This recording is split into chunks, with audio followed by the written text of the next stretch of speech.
as insignificant as you may feel, even if you feel like you have to reach up to touch rock bottom, always remember that you can do better tomorrow.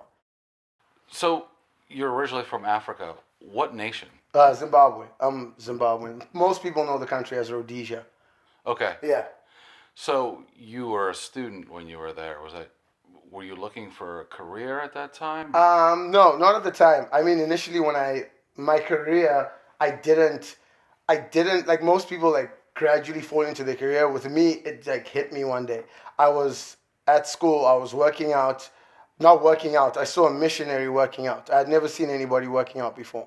So when you've never seen somebody working out before, it's like, come on, what is this, right? So he showed me a picture of Arnold Schwarzenegger. It was the magazine. And ever since I saw Arnold on that magazine, I was like, what? I was like, I want to be like Arnold. I said, I have to be like Arnold. I was like, where is this person? And he said, in America. So I always associated the United States with fitness, with Arnold. And my goal for some reason was I want to be like Arnold. And ever since then, I started hanging out with him. He started showing me how to work out. I fell in love with training. Started training people at high school, started training people around me, and I was like, I just want to train. One of the only ways to leave Zimbabwe is to go either to be a doctor or to be a lawyer, but I wanted to be a trainer, and most people thought that was hilarious that I wanted to be a trainer. I remember my dad saying to me, hey, you want to go to America to look at yourself and look at your muscles in the mirror instead of getting a serious career. Most African dads are like, doctor or lawyer. Or doctor or lawyer. So Okay. It ends there, So how was life growing up in Zimbabwe? Obviously, when I explain it to you guys out here, it's different. Growing up there, if you grow up in a box, your whole life, you're used to that. The moment you come out, that's where everything becomes different.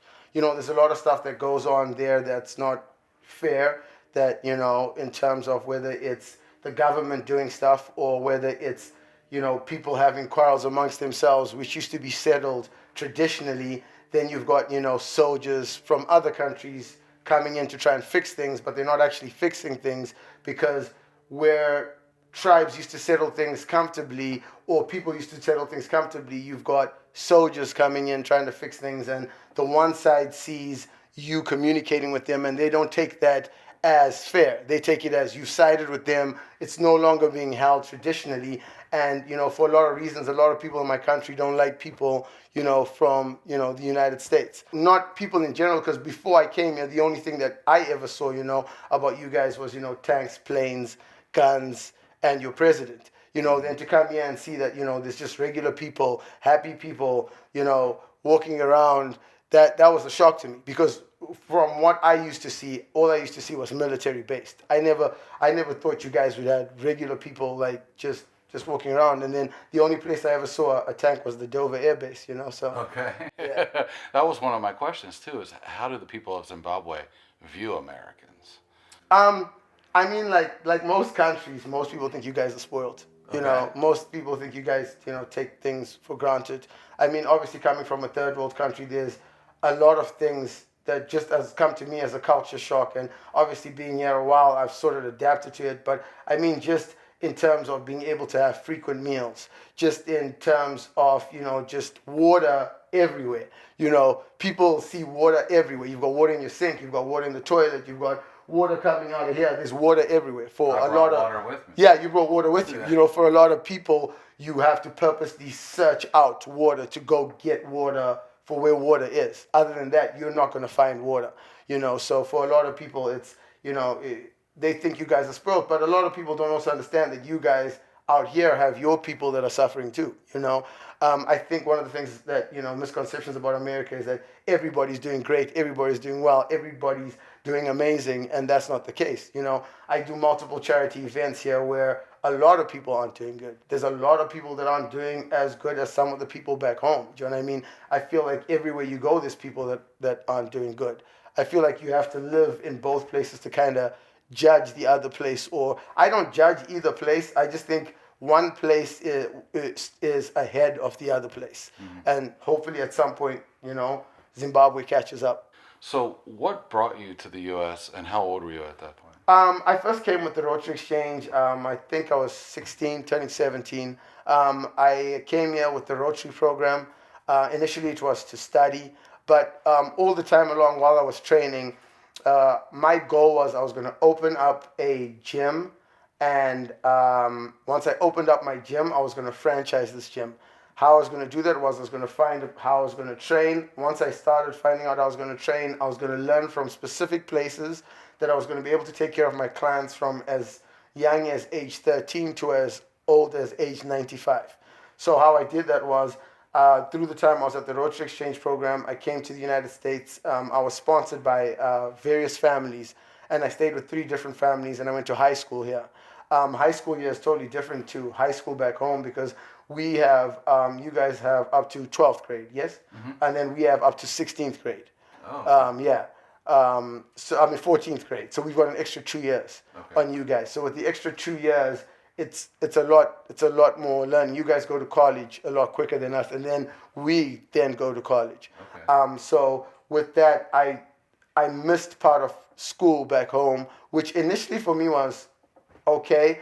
But what had happened was I had to grow up faster because of how advanced the kids were here in the United States.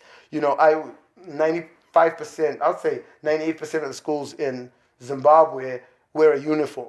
Here, you have to change your clothes every single day. Do you know what I mean? So like for me, that was a shock because you're going to school and it's like, oh, I've got to have different clothes. If you're not changing clothes, you're not a cool kid.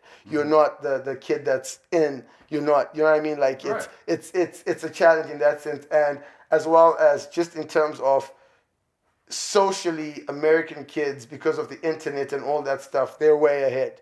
So me coming into school was a challenge in the sense that mentally they were way ahead in terms of stuff. So I had to kind of figure out ways to do what I needed to do, which my focus was and will always be to get to the gyms. So I'm curious then. So when you came to the schools over here, did you try and adopt a certain style of clothing? Or did you just pick up whatever you could find? You know, with me it was initially I moved in with the family. It's what the mom got me. And you know, at the time it was, I think it was American Eagle or something like that. And then like, you know, you get the odd comment, you shouldn't be wearing American Eagle, man. Why are you wearing American Eagle? Come on. And then you figure out, okay, maybe I should. And then it just became, you know, what I wanted to wear, you know, which is why my last year I started a clothing line called Menace Clothing. When I started Menace Clothing, it's the very first business that I actually had in the United States. And when I started Menace Clothing, it was just a brand that I felt was plain and simple. It was just something that I felt for me was comfortable to wear at school. I started wearing it at school. It got popular. Once it got popular at school, out of the blue, a guy called me and he said he had an MMA fight. He wanted me to have a table there. I had a table there, and the name of the brand was called Menace, and it happened to be the name of a guy called Dennis the Menace Bermudez. He wore my shirt once at one of his events, and from there the brand just kind of took off. He started fighting in the UFC. The brand got bigger, and then once the brand sold, it's what I used to start, obviously, my iTrain Lion brand and then the gyms as well. So everything evolved from me not finding an identity in what it was that I was wearing to saying, hey, me and 3 of my buddies, Brandon, Hector, and myself saying, okay, I had a design, let's put the design together. One was a graphic designer, one was in sales. We sold everything, and everything came full spin. Now, would you have advice for people that are thinking about immigrating from Africa to the United States? I definitely would. It's not easy. A lot of people give you the misconception that it's easy. A lot of people, you know, either see me or come across me and they see like, you know, what I've done.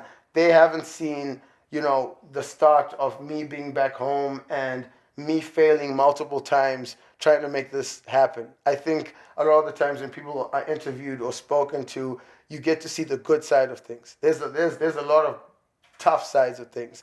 You know, there's a lot of disappointment in it, you know, and I feel like as long as you can deal with a lot of disappointment, you can handle anything, because a lot of people, they can't deal with a lot of disappointment, and the moment you get disappointed, you move on to the next thing, you know. With me, I've been disappointed multiple times, and I think I could have been like, you know what, I give up on this dream, I give up on wanting to go to the United States, I give up on wanting to do the gyms, franchise the gyms, but it's the faith in believing what I'm doing is the right thing that kind of pushes me through all the time. And I think the best advice is, you're going to fail, just carry on hitting it. Was part of immigrating hard because you still have family over there?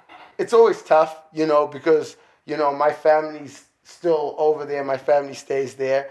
I think about my mom every single day. It's my mom, and the hardest thing for me is not being able to just. A lot of people take for granted having their mom be like, "Hey, what are you doing today?" Blah, blah, blah, blah, blah, blah. When your mom's not there, it's you miss that stuff.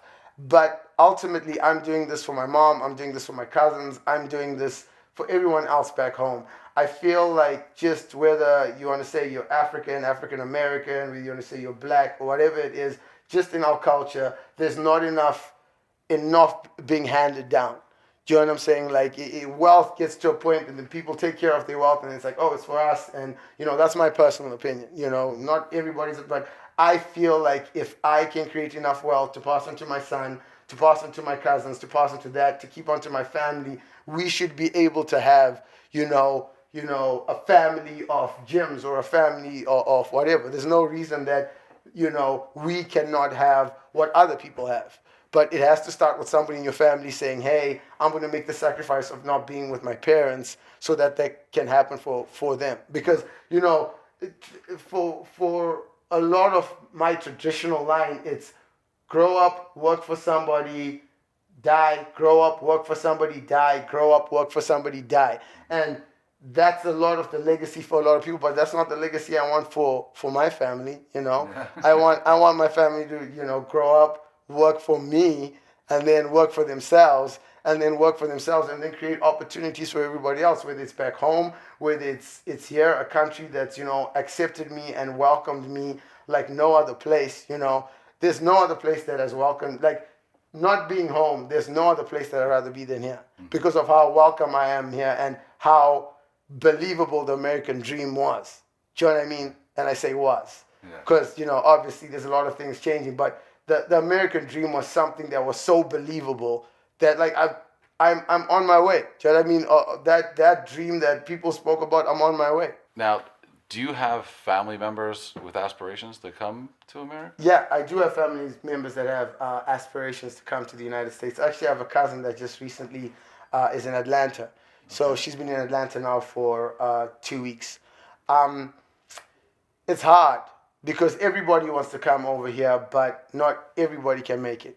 It's not easy. It's very difficult being away from family. It's very difficult being away from that environment that we used to. Out here, things are very different. Now, what about your parents? Do they want to stay, or do they eventually want to come? My parents will stay because of their parents. Their parents are still there, so they'll take care of their parents. My parents will come, back and forth to visit. But ultimately, I think Zimbabwe is home for them. They're still from the old school where it's like we're Zimbabwean, and I think in their minds they've got their plots or wherever they want to be when that time comes for them. So yeah. What do you miss most about Zimbabwe? The people. Okay. The people of Zimbabwe are friendly. You don't meet. I've met many people, and I'm not just saying that because I'm from there. And our recent, change of power can even show you that. There was a recent change of power in Zimbabwe, and when there's change of power and somebody steps down or has to be taken out of power, it's a very violent, when there's a coup or whatever it is. But with us it was peaceful, and Zimbabweans are friendly, they're peaceful, they're welcoming. I just miss how welcoming they are. Here, a lot of the times people are either focused on themselves, about themselves, and it's hard to figure out what people are really about. People either have some intention of wanting something or needing something. With Zimbabweans, it was just about being around each other, being just making it. Do you know what I'm saying? Because you don't have, obviously now that I've come here, my life has changed drastically, but back home we didn't have a lot, so you didn't think about having a lot. Do you know what I'm saying? Yeah. Like, and it goes back to being in a box. If you're in that box and there's only 4 things in that box, you're like, these are the coolest 4 things. But once you leave that box and you realize there's 25 different things out that box, it's like, but I just miss the simplicity of Zimbabwe. Okay. Now, African immigration is on the rise in the United States. There's actually 2.1 million African immigrants in the United States now. Have you found a community for you to connect with here in the United States of African?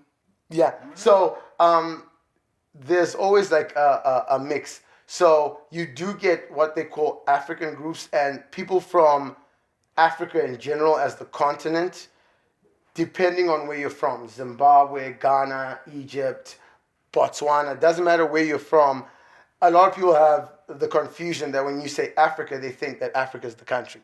So Africa is our continent and then those individual spots. So in terms of groups, there are groups of from individual countries that are based in and around here. One of the biggest groups is actually a Zimbabwean group that's based in Philadelphia. Okay. So I do get to communicate with them. There's a couple of Zimbabweans in and out of Lancaster that I see here and there, but in terms of Africans in general, I do notice that a lot of them, there's a lot more Africans in general. Okay. Have you found anything in Lancaster County here that you absolutely love? In terms of food or, food, I yeah, mean, like whatever. obviously, Ethiopia. There's an Ethiopian restaurant called Awash. Okay. That's very similar to the food that we have back home. I think it's one of the closest you can get to authentic African food. Okay, what about our culture? Are you eating shoe fly pie or anything like that? So, me, no, not really. Depending on the time of year and what it is that I'm doing. Right now, I either am competing, which is I do men's physique, Okay. or I'm doing shoots for either men's health or various brands that need me, MTS Nutrition. So my diet's pretty strict. But I mean, like when I do go ham and I do go crazy, I mean, I do like burgers. I'll do Okay. burgers like, and then my cheat meal, which I should probably not tell anybody, but Come on. when you're eating, I'm going to justify this, okay? When Okay. you're eating egg whites, tilapia, asparagus, brown rice for 16 weeks, every couple of weeks you get to have a cheat meal. You can eat what you want. I get 2 slices of pizza, and it will have all the meat. So pepperoni, ham, sausage, bacon, chicken. And then I'll get fries from McDonald's, and I'll put the fries in between. So I have 2 slices and fries in between. So because of the density of the bad boy, you got to put it on the side, and you've got to get picks, but not like toothpicks because it's so thick. Like I have like these Skewers. specials, yeah, like little skewers, exactly, to hold it together. You put it together, and then you put 1,000 Island dressing on the bad boy, and then you eat that guy. So when you eat the guy, that's me catching up for all the bad food that I don't eat. So Okay. yeah, but yeah, like Red Robin Whiskey River Burger, or that is where I'd go to in terms of my cheat meal. That's awesome. Yeah. So now that you're here and you're established, what are you Not doing? yet established. Not yet established? Still on my grind. I think that's where a lot of people they sit like to say, okay, I have this. I feel like I always can do more. I feel I can always do better. I feel like in terms of whether it's the gyms, whether it's the trainers, whether it's my clients, whether it's the charity work we do in the community, I feel like we can always do more. As long as I can breathe and as long as I'm good, there's always more stuff that I feel like we can be involved in. I think growing up in a third world country, I always said to myself I was a third world hustler.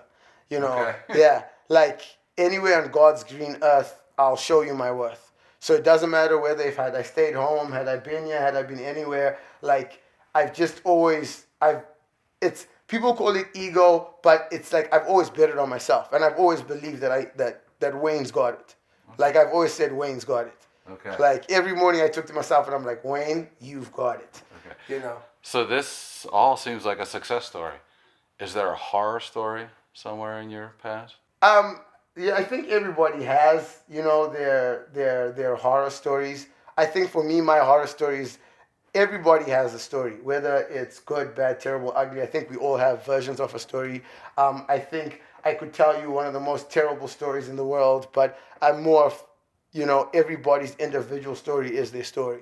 You know, I think the most important thing about the question that you asked me is how you handle that. I think stories are what makes the journey fun. I think stories are what makes you rise up. I think everybody has difficulty in their lives, and I think for me, if I think of difficulty, I think most recently losing a lot of my friends to addiction, you know, and you know, for me, that is I have to channel that into something positive. You know, some people's horror stories could be seeing somebody die or whatever it is, but you have to find a way to channel that into something that either that person would have wanted you to do that was good, or something internally that you bring out into the world that's a good thing. You know, I feel like constantly trying to relive through bad stuff or crazy stuff. I think sometimes, yes, it's good for therapy, but sometimes you just kind of need to look at the positive side of it, because there's always some form of positive side of it. And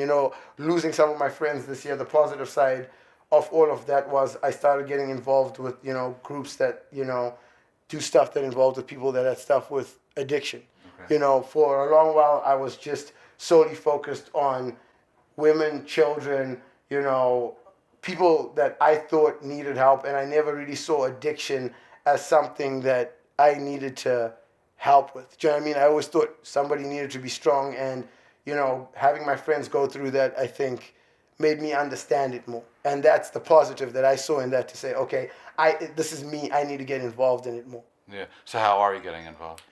So there is a group of people that are involved with veterans addiction, as well as we had spoken about me working with the magazine on some of the clients that I have with that have faced addiction, that are either in the military or somewhere of the form, as well as we have a program now in the gym that we've opened up to veterans who are challenging addiction, to be able to come into our studio and work out 2 days a week, no charge to them, just to kind of get a feel for the gym, talk with us, and kind of hang out. And then we just opened it up to the public, just in general.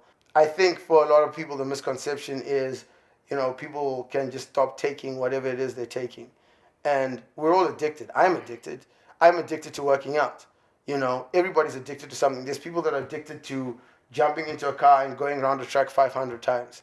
There's people that are addicted to drinking coffee every day. But I think some people's addictions are just more damaging than others. But we're all addicted to something in life.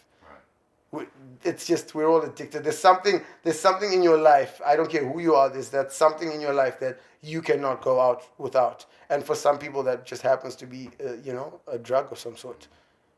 I believe regardless of how insignificant someone may think you are, or how insignificant you may feel you are at any given moment in time in your life, whether it's the woman that wakes up in the morning and looks at herself in the mirror that, doesn't love her body or doesn't love herself, or you're the guy that wakes up and thinks you're not the coolest thing because you may not have any friends, you have to get to that insignificant part for you to be able to know how high you can go. It's the only way that life works. If you never get to that part, you'll always go down a little, but you'll never ever realize your full potential.